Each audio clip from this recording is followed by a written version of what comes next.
محبت کے حصول کے لیے جو ضابطے ہیں ان ضابطوں کو اختیار نہیں کرتا، نتیجتاً یہ ہوتا ہے کہ یہ انسان اللہ کی محبت سے دور زندگی گزار رہا ہوتا ہے۔ حدیث کا مفہوم ہے کہ جس انسان کو اللہ اپنا محبوب بندہ بنا لیتے ہیں اور اس سے اللہ اپنی محبت کرتے ہیں، تو اللہ تعالی حضرت جبریل سے فرماتے ہیں کہ جبریل، میں اپنے اس بندے سے محبت کرتا ہوں، لہٰذا تم بھی اس سے محبت کرو۔ تو حدیث کا مفہوم یہ ہے کہ حضرت جبریل بھی اس بندے کو اپنا محبوب بندہ بنا لیتے ہیں۔ پھر حدیث کا مضمون یہ کہتا ہے کہ حضرت جبریل فرشتوں کے ذریعے آسمان پر یہ آواز اور ندا لگا دیتے ہیں کہ آسمان والو، یہ وہ بندہ ہے اللہ کا جس سے اللہ بھی محبت کرتے ہیں، جبریل بھی محبت کرتا ہے، اے آسمان والو تم سب کے سب اس انسان سے محبت کرو۔ حدیث کا مضمون یہ کہتا ہے وہ بندہ آسمان والوں کے نزدیک اللہ کا محبوب بندہ بن جاتا ہے۔ پھر یہ آواز زمین تک پہنچتی ہے اور اس انسان جس کی محبت کے چرچے افلاک پہ ہوتے ہیں، اللہ کے پاس ہیں، فرشتوں کی مجلس اور فرشتے جس سے محبت کرتے ہیں، آسمان والے جس سے محبت کرتے ہیں، اللہ اس انسان کی محبت کو اپنی مخلوق کے دلوں میں بھی ڈال دیتے ہیں۔ حدیث کا مضمون یہ ہے کہ پھر اہل زمین میں اللہ تعالیٰ اپنے اس بندے کی محبت زمین والوں کے دلوں میں ڈالتے ہیں، حتیٰ کہ نہ صرف انسانوں کے دلوں میں بلکہ زمین کی مخلوقات، جنات ہیں یا دیگر، اللہ سب کے دلوں میں محبتوں کو ڈال دیتے ہیں۔ یعنی یہ وہ بندہ ہے جس نے اللہ کے قرب کو حاصل کیا، جس نے اپنے رب کو راضی کیا، جس نے آقا علیہ السلام کی سنتوں اداؤں کو سینے سے لگایا۔ چونکہ اللہ سے محبت کی پہلی سیڑھی حضور اکرم صلی اللہ علیہ وسلم سے عملی محبت ہے، قولی نہیں۔ زبان سے محبت کا اظہار کر دینا یہ کافی نہیں ہے، عملی محبت ہے کہ انسان کی طرز زندگی، اس کا رہن سہن، اس کی زندگی کی جتنے بھی نشیب و فراز ہیں، یہ سارے کے سارے دین کے ان تقاضوں کے مطابق ہو جائیں جن تقاضوں کا اظہار اللہ کے نبی نے کیا ہے۔ اب اگر انسان کی زندگی حضور اکرم صلی اللہ علیہ وسلم کی حیات طیبہ کے ساتھ میل کھاتی ہے، مناسبت رکھتی ہے، اس کی زندگی میں سنتیں ہیں، اطوار پیغمبری اس کی زندگی کے اندر ہیں، وہ ادائیں اس کی زندگی کے اندر ہیں، عبادت اور ریاضت کے وہ سارے کے سارے مراحل جو ہمارے محبوب پیغمبر نے، یہ انسان اپنے محبوب پیغمبر کی عبادت میں بھی اسوہ اسی کو سمجھتا ہے، نمونہ اسی کو سمجھتا ہے، معاشرتی زندگی، معاملات کی زندگی، اخلاق کی زندگی، ایمانیات کی زندگی، ہر چیز میں اس نے اپنے محبوب پیغمبر کو اگر اپنے لیے نمونہ بنایا ہے تو یہ انسان محبت کی پہلی سیڑھی پر اس نے قدم رکھ لیا۔ اس کے بعد اللہ کی محبت کا اعلان ہے۔ یوں نہیں کہ ہم حضور اکرم صلی اللہ علیہ وسلم سے قولی عملی محبت کو چھوڑ کر اللہ کی محبت کا دعویٰ کریں تو یہ محبت کا دعویٰ ہمارا فضول ہے، اس لیے کہ قرآن مجید احادیث کا ذخیرہ یہ بتاتا ہے کہ جو انسان اللہ سے محبت کا دعوے دار ہے اسے سب سے پہلے مجھ سے محبت کرنی ہوگی۔ تو چنانچہ ہم اگر یہ چاہیں ہمیں اللہ اپنا محبوب بنا لے، اللہ اس محبت کا چرچا زمین اور آسمان کی وسعتوں میں کر دیں، اللہ کی تمام تر مخلوقات فرشتوں سے لے کر جنات و انسانوں تک اگر انسان سے محبت کرے، تو اگر ہم یہ چاہتے ہیں تو ہمیں اللہ کے نبی کے دامن محبت سے وابستہ ہونا پڑے گا، جذبات نہیں بلکہ دین کے اصولوں کو سامنے رکھنا ہے۔ جذبہ الگ چیز ہے، میں جذبات میں آ کر کوئی کام کروں یہ الگ ہے، ہمیں تو دین کی پالیسی کو دیکھنا ہے، اصول کو دیکھنا ہے، ضابطے کو دیکھنا ہے۔ حضرت فاروق اعظم رضی اللہ تعالی عنہ کا ایک موقع پر جذبہ تھا اور اس جذبے کے تحت انہوں نے اللہ کے نبی سے فرمایا تھا اضرب عنق هذا المنافق، یا رسول اللہ میں اس منافق کی گردن کو اڑانا چاہتا ہوں۔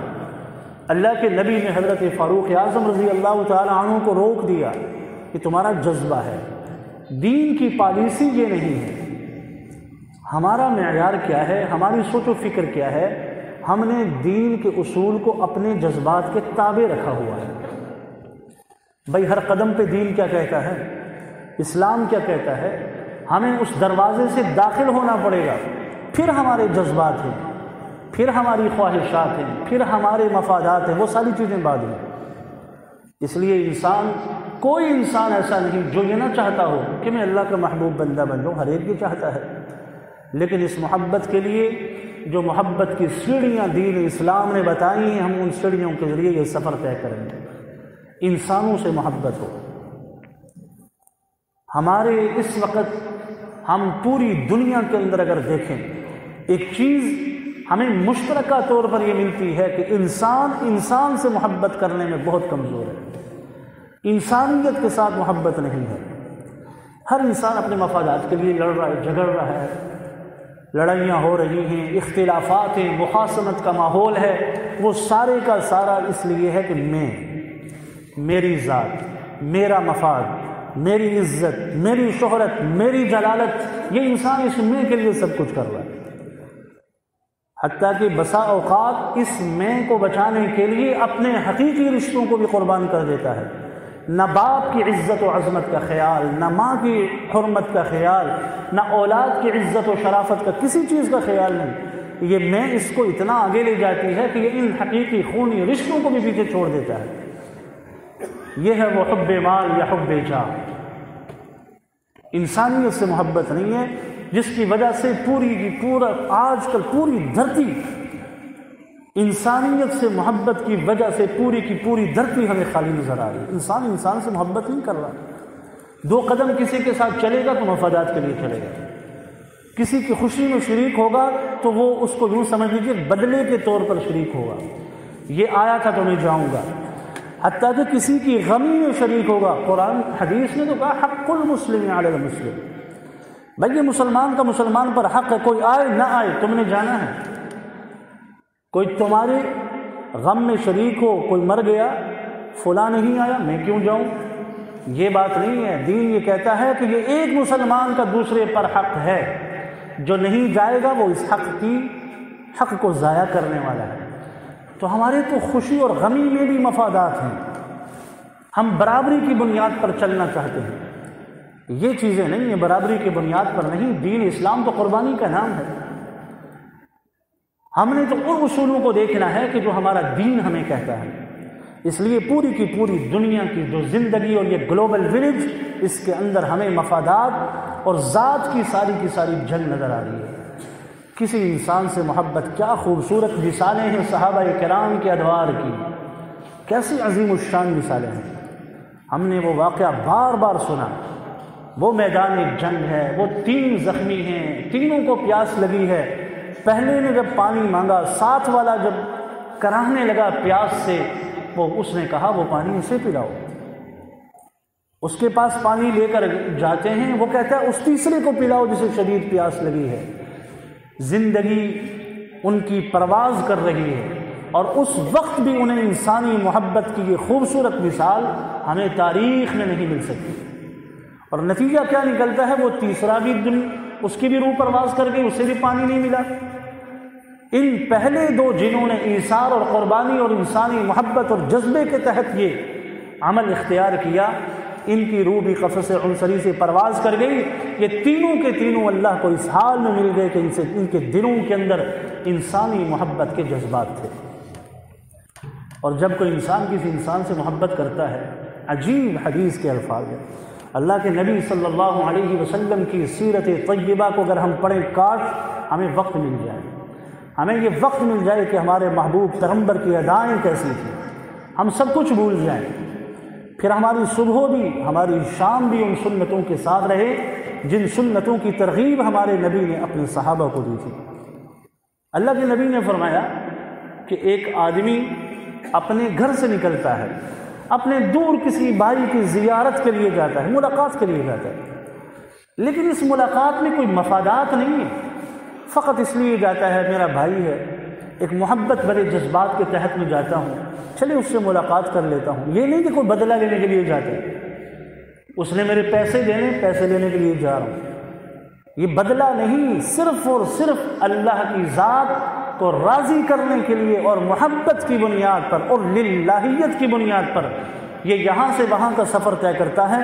اللہ تعالیٰ ایک فرشتے کو راستے میں بٹھا دیتے ہیں، وہ فرشتہ اس سے پوچھتا ہے کہاں جا رہے ہیں؟ اس نے کہا میں فلاں دوست سے ملنے جا رہا ہوں، فلاں بھائی کی زیارت کے لیے جا رہا ہوں۔ انسانی محبت ہے، ایک محبت کی بنیاد پر جا رہا ہوں۔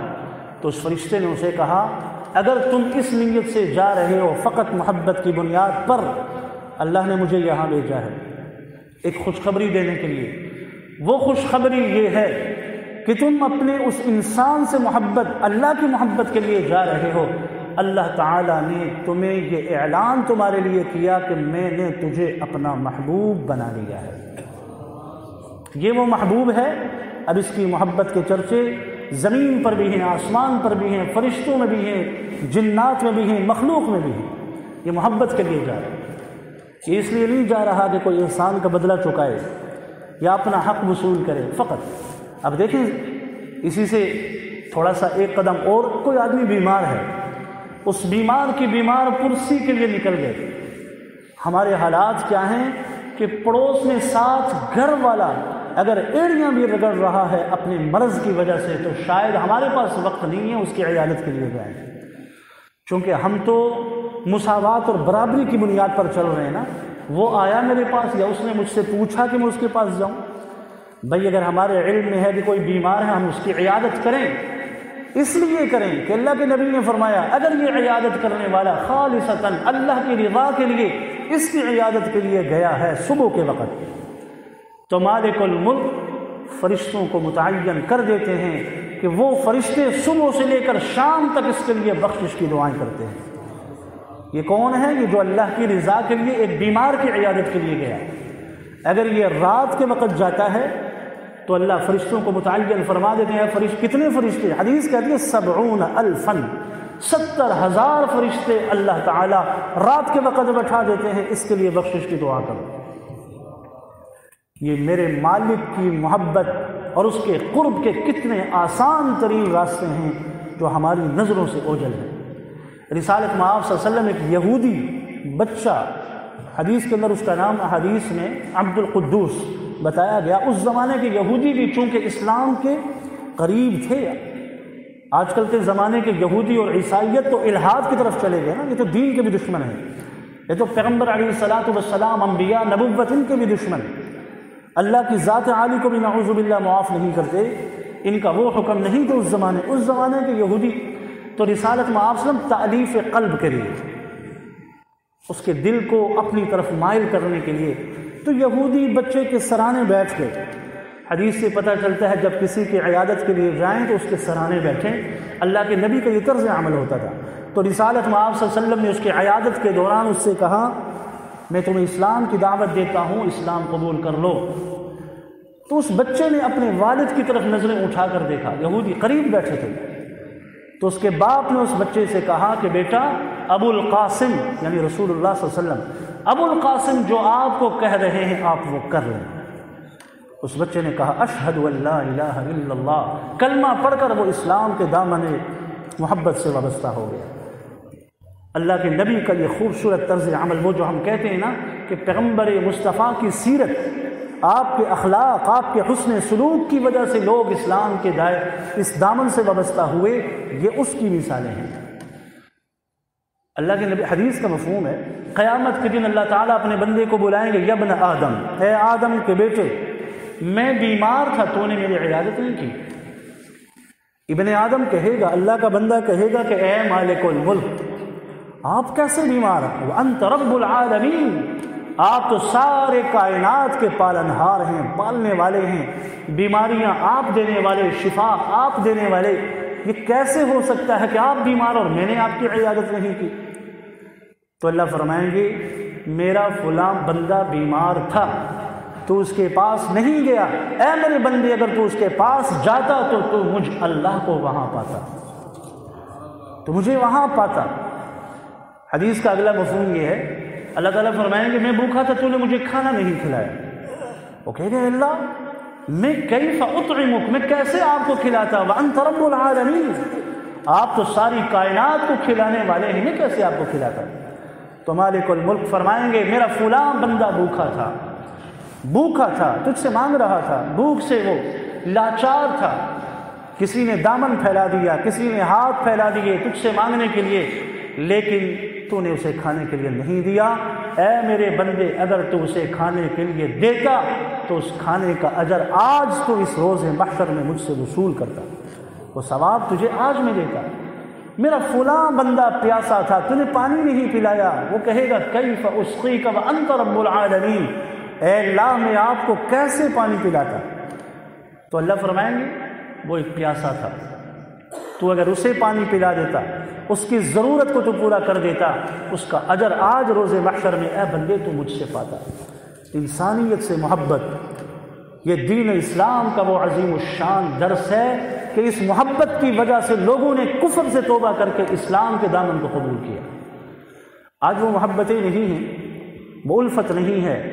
اللہ قیامت کے دن روز محشر میں فرمائیں گے این المتحابون بجلالی، لاؤ ان لوگوں کو جو میری وجہ سے لوگوں سے محبت کرتے تھے، ان کو لاؤ۔